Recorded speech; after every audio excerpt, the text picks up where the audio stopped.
Assalamualaikum ya Rasulullah. Assalamualaikum wa ala ibadillahi salihin. Assalamualaikum jami'an warahmatullahi wabarakatuh. Alhamdulillahirabbil alamin. Pada tangan saya ini adalah buku Musyawarah Burung karya dari Faridudin Attar, seorang penyair yang begitu luar biasa. Dia seorang sufi yang banyak melahirkan karya-karya, termasuk juga dia di antara orang yang terkenal dalam kesufian, tetapi dia menggunakan narasi berupa sastra. Di buku ini, Faridudin Attar, Musyawarah Burung ini, tidak hanya dia bercerita tentang bagaimana perjalanan burung menuju Simurg itu, para burung-burung itu menuju Simurg itu, tetapi dia juga di dalam beberapa catatannya, dalam beberapa cerita tentang burungnya itu, dia di antara perjalanan burung ke burungnya itu, atau pembicaraan dari satu burung kepada burung yang lainnya itu, dia sisipkan beberapa cerita-cerita dari kaum sufi. Seperti ada cerita tentang Nabi Yusuf yang dari aspek spiritualitas, kemudian juga ada malaikat Jibril, dan juga cerita kecil tentang seorang perenung, tentang Rabi'ah juga. Jadi Mahmud dan penebang kayu juga dimasuk di sana, ucapan burung pertama Mahmud dan penangkap ikan dan sebagainya. Ini masuk di sini. Saya tidak tahu kenapa kemampuan Attar itu menghubung-hubungkan dan itu.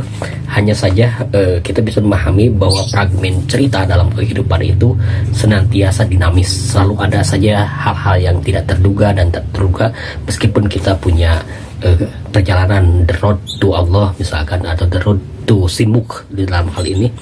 Jadi perjalanan menuju Simurg dan menemukan hakikat dari raja dari burung itu sendiri. Tetapi nanti dalam perjalanan itu ada yang berhenti, ada yang terus melaju, dan juga berhenti di tengah jalan dan sebagainya. Sama seperti kita dalam hidup ini, kita kadang-kadang sudah menuju pada Tuhan dan sebagainya, tapi di jalan kemudian ada selantiasa penyelewengan dan sebagainya. Seperti air yang mengalir dari hulu ke hilir itu, biasanya dalam perjalanan ada kotoran-kotoran yang ikut serta dalam perjalanannya itu. Dan di dalam buku ini juga ada beberapa cerita-cerita yang menunjukkan bahwa pentingnya kesadaran, pentingnya kesabaran, pentingnya bagaimana mengokohkan kecintaan dan sebagainya dalam perjalanan menuju Simurg itu. Nah, saya akan bacakan dalam hal ini Kunci Yang Hilang, seorang sufi. Nah, ini di bagian tentang kunci yang hilang. Seorang sufi mendengar orang berseru, "Adakah yang menemukan kunci? Pintuku terkunci dan aku berdiri di debu jalanan. Bila pintuku tinggal tertutup, apa yang mesti kulakukan?" Sufi itu berkata padanya, "Mengapa kau risau?